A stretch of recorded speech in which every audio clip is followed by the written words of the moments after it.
Hello everybody, welcome back. The planetary tech of Star Citizen, the procedural planets and moons that will come to the game with the Alpha 3.0 update are without any doubt the highlight of this very important milestone.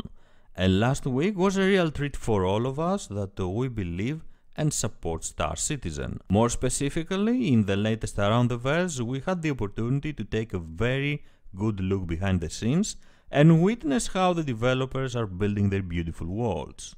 Our main topics for today are going to be, of course, the procedural planets and moons of Star Citizen, the planetary tech, and to be more precise, the object scattering system that is making these moons and planets realistic with a more natural look, the outposts and everything else like derelict ships that we will be able to find and explore on the surface of these planets and moons, and the latest news regarding the development of certain vessels like the Reclaimer. Before we go ahead, let's take a quick look at the production schedule report and the new dates that we have right now. The Evocati PTU that was planned to begin last Friday on July 7th was pushed back once more and is now expected to begin sometime between July 20th and August 3rd, with the White PTU planned to begin sometime between August 7th and August 18th. With these new dates, we are talking about an official release date for the Alpha 3.0 update, this very important milestone, sometime around Gamescom, a little before the Gamescom presentation, a little after the Gamescom presentation, since the release date for the Alpha 3.0 update are now from August 21st to August 25th. Gamescom this year is from August 22nd to August 26th, so I'm pretty sure that we are going to see the Alpha 3.0 update during Gamescom, and if not the official release, then for sure the White PTU, so every backer can access this amazing new world and perform his first planetary landing.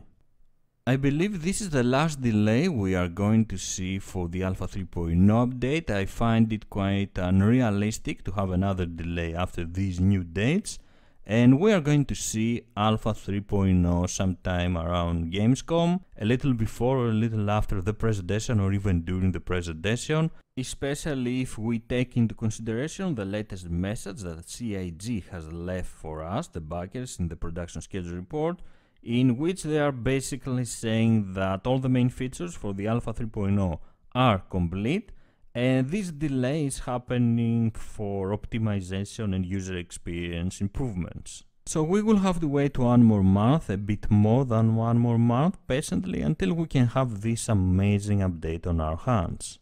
The planetary tech of Star Citizen is what the developers are using in order to create their beautiful procedural generated worlds, procedural generated moons and planets that we are going to see for the first time with the Alpha 3.0 update.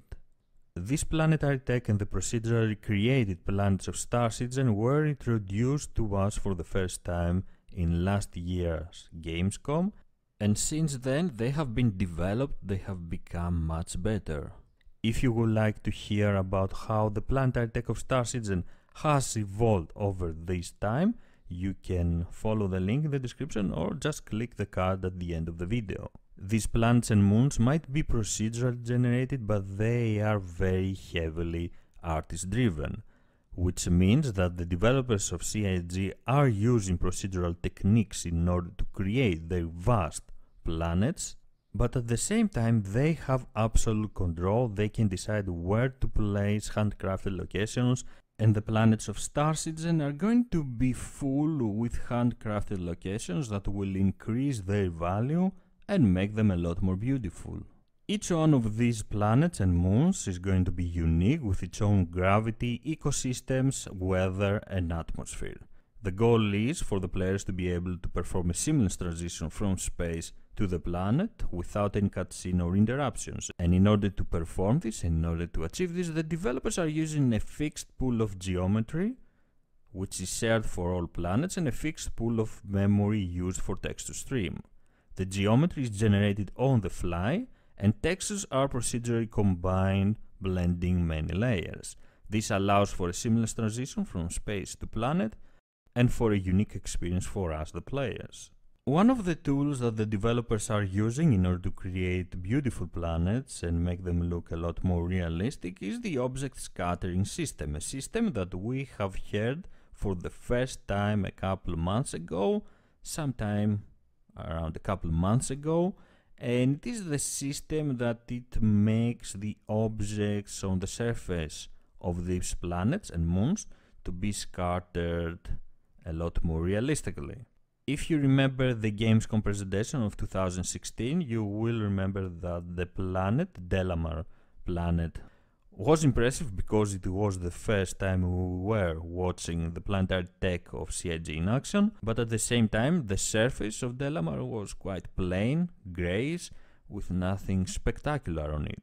This definitely changed with the CitizenCon presentation that followed that year when we were shown the Procedural Planets V2, the evolution of the planetary tech that we had first seen at Gamescom of 2016. The new planet was looking marvelous, but despite all the beautiful ecosystems that we could see on its surface, the mountains and the oceans, it still felt kind of empty. This changed with the use of a new system, the object scattering system, that helped the developers to create more natural looking planets, more realistic looking planets, and scatter the various objects, the various items on the surface of these planets and moons realistically.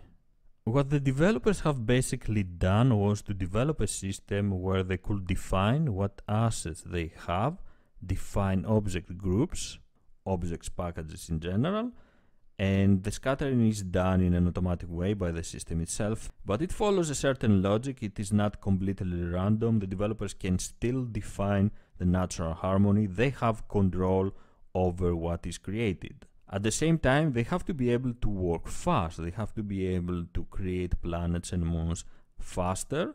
And to achieve this, they must be able to reuse the materials. They can take the same rock type, the same rock shape, apply a different material on it and use it in another moon or planet. Like this, they can cover large areas faster, and they can create very fast the planets and the moons that will be needed in order to fill the vast star system universe. They can create and give us the beautiful planets that we will be able to explore later in the game. It may sound easy to create these planets following these techniques, but it's not easy at all, and there are certain challenges. First of all, the assets have to be made so they work in first person from a little distance or from afar, and they also should work from outer space. The worlds of Star Citizen, the planets and the moons that we will have in the game, they have to be beautiful but also functional, and this is because the players, we, will be able to visit every location in the planet. There aren't going to be any background assets, but we will be able to see a location, travel with our spaceship or our space bike, and explore that area. So the terrain and everything around that area has to be perfect. The scale is massive, and the planet should look and work perfect everywhere. And this is exactly what the developers are trying to do, and from what we have seen so far, I'm really excited to start exploring the beautiful worlds that they have built and the beautiful worlds, planets and moons that they are going to build in the future. It is really amazing watching the developers creating these planets and moons of Star Citizen, creating their surfaces that are not going to be empty. They are going to be filled with outposts that we could find around the moons, the 3 moons around Crusader and Delamar, and try to explore, try to find some loot. The major outpost archetypes have been finished, and this includes dressing for different corporate and independent companies, but also various functions such as mining, hydroponics, habitation and storage. We have also heard, not only this time but on a previous Aroundiverse as well, that there are going to be unique varieties of outposts on the surface of each planet and moon, such as emergency shelters for pilots that have crashed on the surface of a planet, where you can wait for help to arrive, and abandoned outposts. The outpost clusters are also complete. They have been finalized with their exterior elements, And this was quite interesting. They look like small settlements that can be found around the planets and the moons, and include outposts, landing pads, power modules, water collectors, weather stations, relay stations, and exterior lighting, making these settlements very interesting and locations that I will definitely try to search and uncover their mysteries. The work on the derelict ships is also coming to a close, and this will create some unique points of interest where we could find loot or could be the destination of one of our missions. But the developers are also working on other features that are not planned for the 3.0 update, but for the 3.1 to be more precise, for the track stops. The team has finished all pre-polish and optimization work on the exterior pieces and have moved on to finish the interior. The main hub is currently being worked on, and also the side shops and the corridors have had the first pass on them. Shops will have their own distinct look, and there will also be an administration office where players could be able to drop off packages relating to missions. There is going to be an observation room as well facing the landing pad, so you can see when your friends are arriving.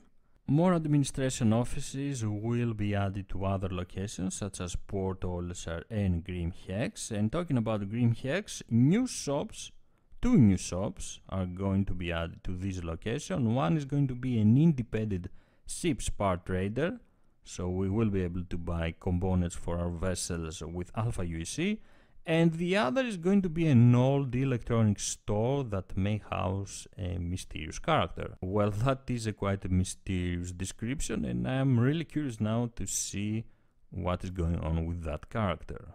We have, of course, to mention the new render detection system that will make the experience even better. One of its main features is going to be the hologram system that will be used for mission briefing, communication calls, the Mobiglass, the new and improved Mobiglass, and many other situations. This system could also be used for all new user interfaces and for live rendering video comms calls from other players, which sounds absolutely amazing. The work on the new Mobiglass UI and the applications is amazing, and these changes will become available with the 3.0 update. The developers have successfully integrated the new Mobiglass and the kiosk UI, but they have also moved the Mobiglass from a low position to aim position, so it will make it easier to use it, it will increase its functionality. The Starmap application that we were shown in the latest Around the Verse is absolutely amazing, a beautiful system that will help us navigate around the expanded persistent universe and later the Star Citizen universe, and we can see a very detailed map of the system, of what exists right now, of where we can travel, where we can go, and what we can do. I honestly can't wait to play with this Starmap application in game. On some other great news, the Reclaimer is looking huge and beautiful, and the work on the Reclaimer is almost complete, with only 3 rooms left to go through final art. They have wrapped the final art on the cargo room as well as the main lift, and they are making efforts to make the cockpit functional in a tight area. They have added retractable screens which fold around the player when seated, and they are also working on the bridge area and the bridge lift that provides access to the lower deck. The Reclaimer is looking really good, and I think it's going to be one of the best vessels in the game when we finally get it. Work on the Eclipse is well underway. Eclipse was one of the most recent concept ships, and it is nice to see the developers working on it and trying to get in game as soon as possible. The focus currently is on the cockpit, with the landing gears being fleshed out, but also the work on the wings has begun, starting from the outside and working towards the center of the ship. On the hull C now, they are finalizing geometry on the fallen section, and currently they are in the process of finishing the mechanical rig and making sure that everything operates smoothly without any collisions. So this is everything I want to share with you today. I think the work on the procedural planets and moons is absolutely amazing. The developers are doing an excellent job, and they are working hard in order to deliver this important milestone to us as fast as possible. I'm really excited about the procedural planets, about the planetary tech of Star Citizen and Alpha 3.0, and I really can't wait until Gamescom. I would love to hear your opinion about the Gamescom release.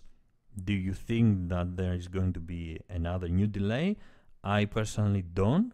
We are at the point that it has to be released, and I'm very positive this time that the Gamescom will be the end of the road and the beginning of a new era for Star Citizen. I would also love to hear what you have to say about the procedural planets and the techniques that the developers are using, techniques like the object scattering system.